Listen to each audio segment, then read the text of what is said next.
bang hari අපි මිට්ටු අනිවාර්ය හරි මචං එනං හරි සෙට් එකම වෙලා කිරි මේ අහන්නකෝ එහා ගෙදර සඳුනීට අලුතින් ෆ්‍රිජ් එකක් අරන් දීලා. ඉතින් හොඳයිනේ. මම දැක්ක පරණක කුස්සිය පැත්තේ දාලා තියෙනවා. මට තමයි ආපු දවසේ ඉඳන් කිසිම දෙයක් අරන් දීලා නැත්තේ. අවුරුදු 2කටත් වැඩි ෆ්‍රිජ් එකට. හැමදාම ඔය බනේනේ චූටි.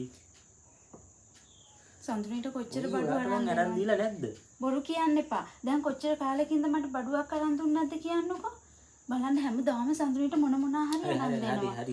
ගෙදර ඉන්න කාලේ මට කොහොමද කිව්වේ? කවදාවත් මුකුත් මඩු කරන්නේ නැහැ කිව්වා. දැන් හැමදාම මොන හරි සඳුනීට කොච්චර අවුරුදු 2ක ඉඳන් මම එකම ෆ්‍රිජ් එක පාවිච්චි කරන්නේ. කිසිම දෙයක් මට ලැබෙන්නේ නැහැ. අවුරුදු 2ක ඉඳන් කිසිම බඩුවක් හරියට අරන් දුන්නේ. අර සඳුනීට බලනකො තියෙන දේවල් මට නම් ඇති වෙලා තියෙන්නේ. ගෙදර ඉන්නකම් මම සැප විඳින්න. අවුරුදු 2ක ඉඳන් කිසිම දෙයක් අරන් දීලා නැහැ. මම කොච්චර කියනවද කියන්න ඕනේ. සඳුනීට කියන්නේ නේද දේවල් අරන් දෙන්නේ. කොච්චර වාසනාවන්තද සඳුනී දෙයියනේ. මම කියනවා අම්මට මේක.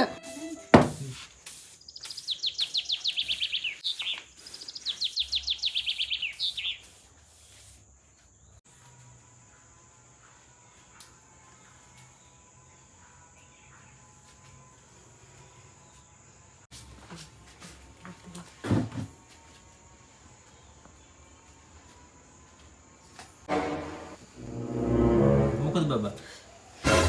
මේ එන්නකෝ කියන්න. සඳුනිලා දිහාට අලුත් ස්කූටරයක් ගෙනල්ලා පරණ එක විකුණලා වගේ. ඉතින් මං තාම පරණ ස්කූටරේ පදින්නේ. කොහෙද ඉතින් ඒ හස්බන්ඩ් ඒ වයිෆ්ලට ආදරේනේ. ඒකට මේක කියනවා විතරයි කරන දෙයක් නැහැ. හැමදාම කොච්චර කිව්වත් එච්චරයි. මම කොච්චර දේවල් කිව්වද දැන් කවදාවත් කරලා දෙන්නේ නැහැ මට. මට නම් දැන් මේක ඇති වෙලා. මං කියනවා අම්මලට.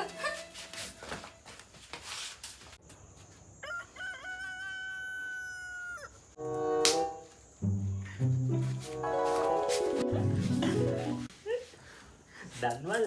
මොකද්ද?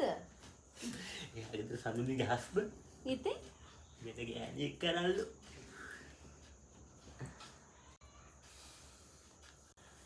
මට තමයි තාම නැත්තේ.